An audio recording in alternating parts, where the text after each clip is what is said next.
สบายดีเอามาเบิ่งวิธีการต่อAccess Control เนาะของ HIP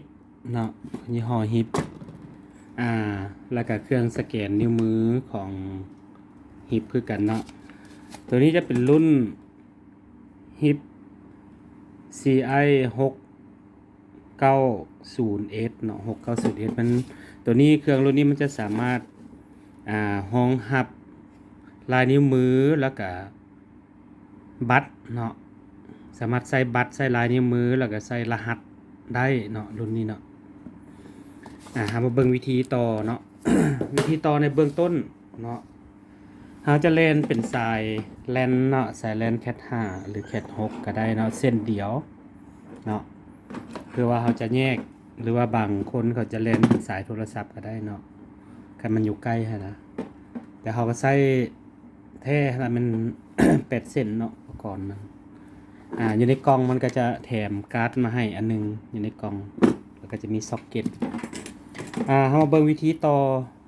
อก็คือในเบื้องของเครื่องสแกนเนาะเราจะกำหนดว่า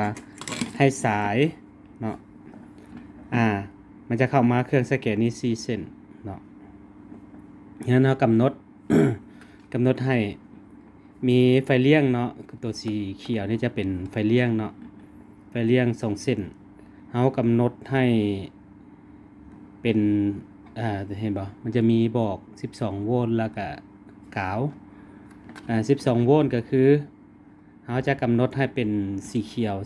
สีเขียวขาวนี่เป็นตัวไฟเลี้ยงเนาะ12 โวลต์เนาะจากนั้นตัวเขียวซื่อๆนี่จะเป็นกาวเนาะเรากำหนดแล้วตัวที่2มาเราจะกำหนดตัวส้มเนาะส้มนี้จะเป็นในส่วนของคอมเนาะสีส้มนี่แล้วก็ส้มขาวเนาะส้มขาวนี่เป็นคอมเนาะ NC นี่เขาจะมาต่อคอมแล้วก็ NO เนาะ NO นี่จะเป็นตัวสีส้มเนาะเรากำหนดก็คือ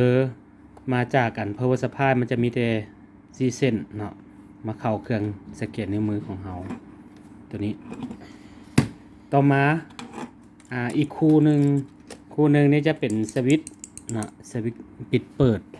ตัวนี้จะมากับสุดเลยแหละปัญหานั้นตัวซื้อนอกก็ได้เนาะสวิตช์ปิดเปิดทางในตัวนี้นี่นะ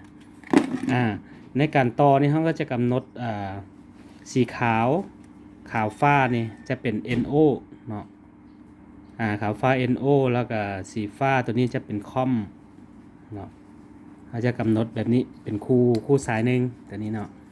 แล้วตัวต่อมาก็คือเป็นก่อนแม่เหล็กตัวแม่เหล็กตัวที่ล็อกประตูนี่แหละตัวนี้เขาจะกำหนด2 เส้นคือกัน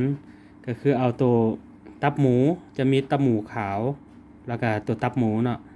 ตับหมูขาวนี่อิงตามเขากำหนดเนาะตัวนี้ก็ได้กำหนดเป็นสีแดงก็คือเป็นไฟบวกแล้วก็สีดำนี่เป็นไฟลบเนาะเขาก็จะกำหนดแบบนี้ในส้นที่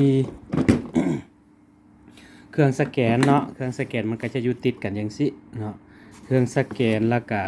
จะมีปุ่มปิดเปิดทางในเนาะแล้วก็จะมีตัวก่อนแม่เหล็กที่จับประตูหันเนาะในส่วนส้นวันนี้เรามาเบิ่งส่วนหัวเนาะ ส่วนหัวจาก power supply ตัวนี้จะเป็นส่วนหัวของ power supply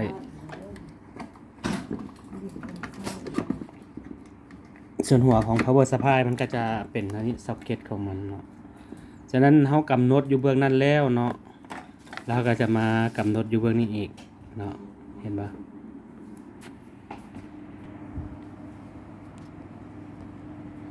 ตัวนี้